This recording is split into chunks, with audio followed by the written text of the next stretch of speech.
తెలంగాణ భవన్ వద్ద డిష్యం తప్పుడు ప్రచారంపై కొండా సురేఖ కన్నీరు. అంటే సరే చిన్న అంశమే కానీ అది చాలా పాపం తన ఆవేదన జరిగింది. దానిపైన బీఆర్ఎస్ పార్టీ ఆఫీస్ దగ్గరికి కాంగ్రెస్ వాళ్ళు వెళ్ళటం, కాంగ్రెస్ వాళ్ళని బీఆర్ఎస్ వాళ్ళు చిత్తకొట్టుడు కొట్టారట కదా. మంచి గట్టిగా ఫైటింగ్ జరిగింది. లోపల పోలీసులు ఎంటర్ అయ్యారు. ఇంకా ఒకసారి విజువల్స్ ఉంటే బయట కూడా ఉంటే వేయండి. కొండా సరే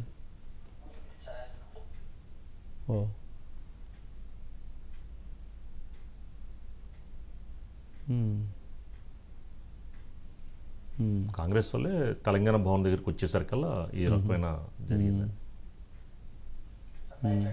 ఓకే బయట ప్లీజ్. బాధ ఏంటంటే ఒక మహిళగా నన్ను చాలా అసహ్యంగా ఈ విధంగా పోస్ట్ పెట్టి సోషల్ మీడియాలో చాలా ఇబ్బందికరమైన పోస్ట్ పెట్టి ఈ ఫోటోను పెట్టి వీళ్ళకు షాదీ ముబారక్ ఎవరిచ్చారు అని చెప్పి చాలా అవమానపరచడం నాకు చాలా బాధను కలిగిస్తా ఉంది.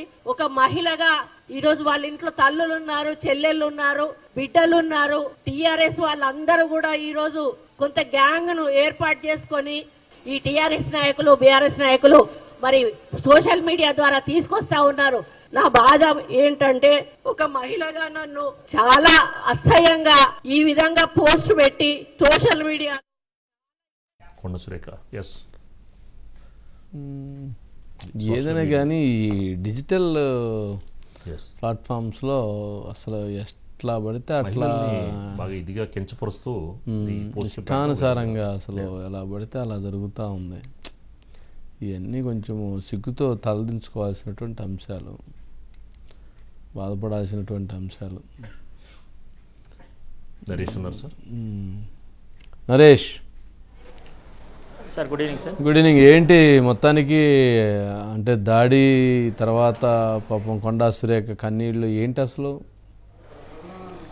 సార్, ప్రధానంగా కొండా సురేఖ ఎవరైతే ఉన్నారో మంత్రి, ఆ మంత్రి మీద సోషల్ మీడియాలో ట్రోలింగ్స్ జరుగుతున్నాయి. ఆ ట్రోలింగ్స్తో ఆమె తీవ్ర మనోవేదన వ్యక్తం అయింది. దానికి సంబంధించేసి ఆమె మీడియా ముందు కూడా వచ్చేసి కన్నీళ్ళు పెట్టుకున్న పరిస్థితి ఉంది.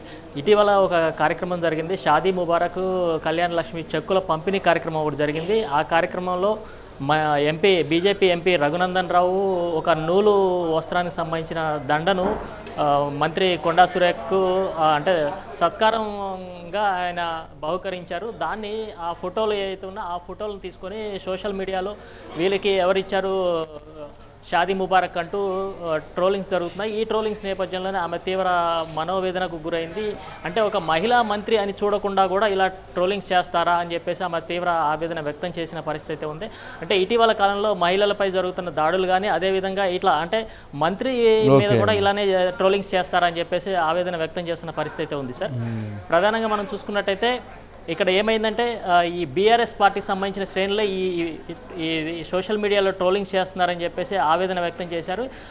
ఈ ఘటన నేపథ్యంలోనే కాంగ్రెస్ పార్టీకి చెందిన కొంతమంది మహిళలతో పాటు కొంతమంది వ్యక్తులు ఈ బీఆర్ఎస్ పార్టీకి సంబంధించిన దిష్టి బొమ్మతో తెలంగాణ భవన్కు చేరుకోవడం జరిగింది. అదే సమయంలో తెలంగాణ పార్టీ కార్యాలయంలో కేటీఆర్ మూసీ పర్యటనకు సంబంధించిన ఏర్పాట్లు జరుగుతున్న క్రమంలోనే వీళ్ళు రావడంతో ఒక్కసారిగా ఉద్రిక్త వాతావరణం నెలకొంది.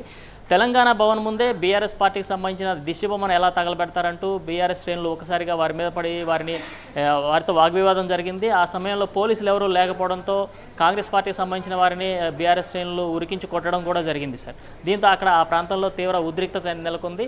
అయితే ఈ ఘటనకు సంబంధించి మంత్రి మాత్రం చాలా ఘాటు వ్యాఖ్యలు కూడా చేశారు. అంటే గతంలో కూడా కేటీఆర్ ఉచిత బస్సుల ప్రయాణంలో మహిళలు ఉచిత బస్సు ప్రయాణంలో కూడా కొన్ని వ్యాఖ్యలు చేశారు. ఆ వ్యాఖ్యల్ని మీద మహిళా కమిషన్ కూడా ఫిర్యాదు చేయడంతో ఆయన క్షమాపణలు చెప్పారని చెప్పేసి చెప్తున్నారు సార్. Okay right. ఏదన్నా కానీ అది మంచిది కాదు ఆ విధానం, ఆలోచనలు. చూద్దాం.